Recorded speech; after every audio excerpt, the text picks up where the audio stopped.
来吧，新玩具！今天我们来玩魔范斯 Zeta 出的这一款小比例的福特啊，这个东西相当于一个变相的再版吧。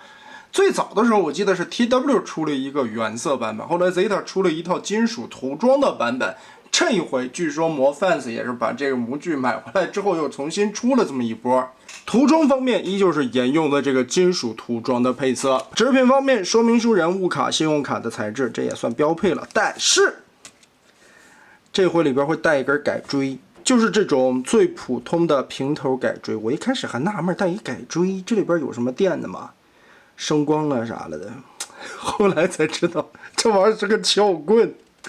哇，就这么简单粗暴啊！有的一些第三方厂家会带一些撬件器了什么的，来把一些不好抠的地方方便你去抠一下。好，这回倒省事儿，直接一个改锥来撬。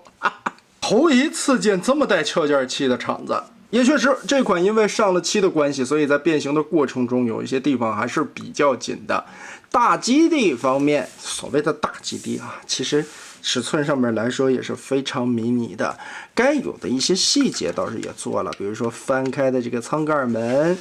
背后这里的主炮，这边的舱盖门。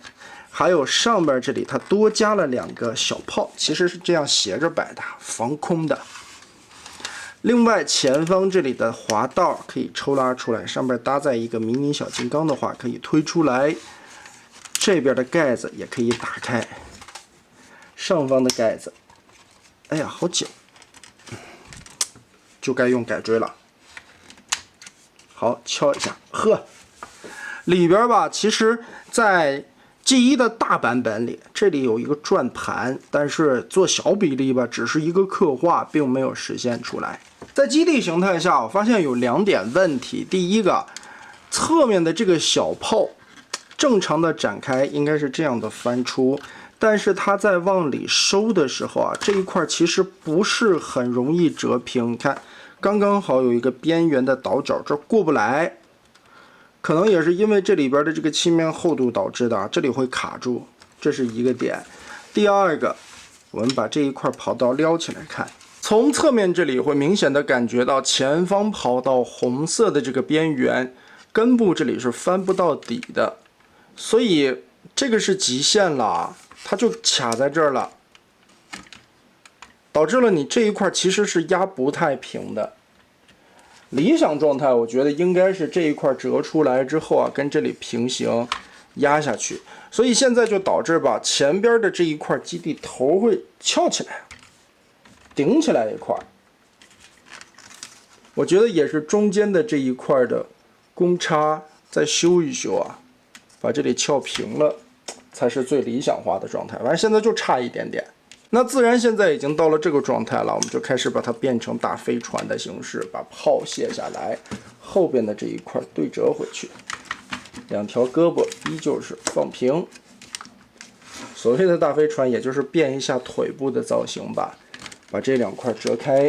哎，顺着这里边撇出来，跟 G1的那个变形的感觉是一样的。但是在侧面这里会有一个卡扣，你变成基地形态的话，这里边是有一个连接的插点，进行一下固定的，把它翻平，然后顺着腿部、大腿左右平转的地方把它转正，扣过来。根部这里都做了齿轮关节，里边本身是有偷胶空洞的地方，它加了一个盖板，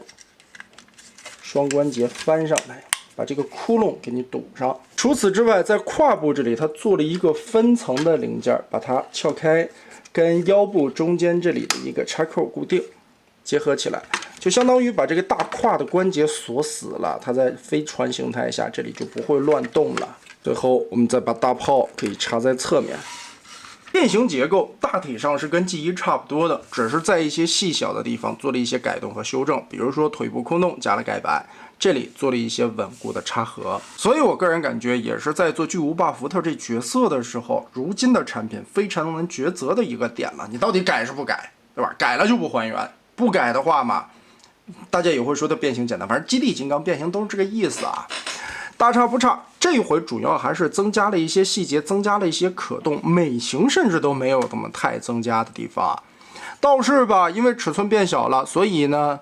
比如说裆部这里有一个原来的磨盘转动，也是作为了一些小的细节展示，这也省略掉了，变成了一些造型的刻画。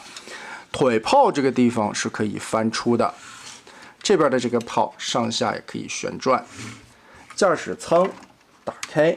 里边可以做的这头领小人儿，小人儿的刻画和可动啥的，该有的关节也都有吧。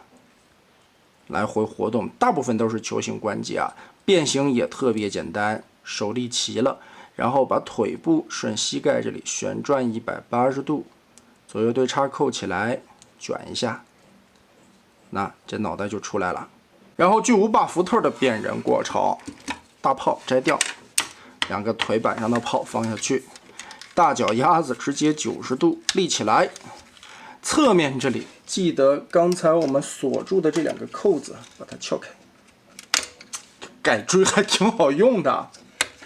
但是吧，毕竟是个金属的平头啊，这地方很尖锐啊。你要是抠这些没有涂装的零件的话还好，但是有涂装的部分，如果用这个尖的抠，很容易刮伤漆面的，还是小心一些。好，站起来，腰部的这一大根儿，把它左右撬开。这里边插的扣子还是挺多的，用这改锥慢慢的撬一撬，好，掰开。左右分，把这大腰炮叠到后面，背后的这一片区域三角形折下来，倒是唯一改动变形结构的地方，它把后边原始 G1 这一块很大根的地方，把这驾驶舱打开下方的插扣，旋转180度折上来，跟后边的孔进行结合。哎，变形设计这是唯一改动的地方，就是把背包叠上来了。人显得精神一些啊，腰上不会累赘出来那么大的一块，而且把这个偷胶的空舱盖尽量的靠中间居中了一下，这样看起来是好了一点点。胳膊放下来，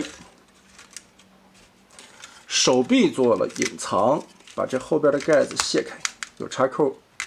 打开拳头，你看。小改锥还挺好用，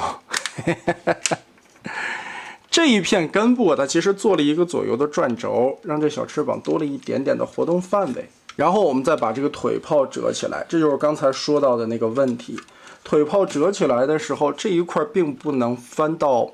正称的那种齐平状态，就是根部的这个倒角会绊着一些。其实吧，它中间做了3个弹簧的挡片。前方的这一片插下去的时候，我觉得脖领子里边是不是想做能量数值展示来着？但是现在嘛，并没有什么涂装的刻画，插下去和不插一样，都是白色的3个条。非常简单的一个过程，模范子的这一款福特就变形完成了。个头方面缩小了很多的比例，所以这一款的人形高度只有22公分左右。就算站直了，我估计也就23公分吧。倒是在人形的关节上面做了很多的关节可动强化，比如说脚部增加了接地，大腿左右的平转，膝盖和胯部这里的齿轮关节，很紧，侧踢这里也是齿轮，手臂的左右旋转，胳膊举起来吧，差不多只能举到这么高啊，根部这里会被阻碍到，手腕来回的旋转，四指打开。倒是小臂上边的这块透明舱打开以后，里边还有红色的小导弹刻画，可以翻出来。福特的灵魂腰炮也得用改锥撬一下，也是这样180度翻出。小腿里边增加了盖板，但是吧，大脚丫子中间的这块空并没有遮盖住，毕竟这个地方是要涉及到左右折叠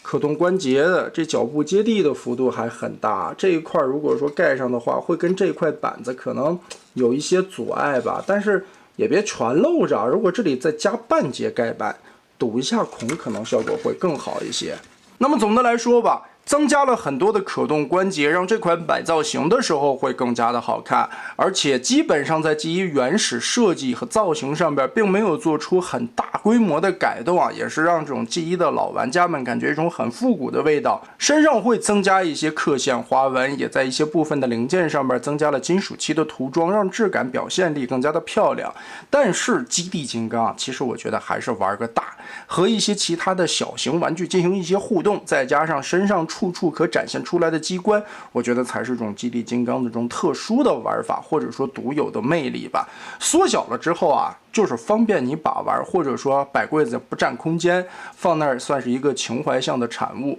所以这款缩小版的福特应该还是会有一定的受众人群。而且毕竟在售价方面，它也卖的并不贵嘛。整体来说吧，做工用料方面啊，还是挺厚实的。但是在工艺方面，我觉得还有一些地方需要修正一下。比如说刚才我们提到了腿炮的那个倒角卡边的问题，还有基地形态下红色三角区域翻出并不能放平的这2个点啊，应该在大货的时候再进行一些修正吧。那么得嘞，毕竟是一款老玩具的变相再版，这一期我们就玩到这儿吧。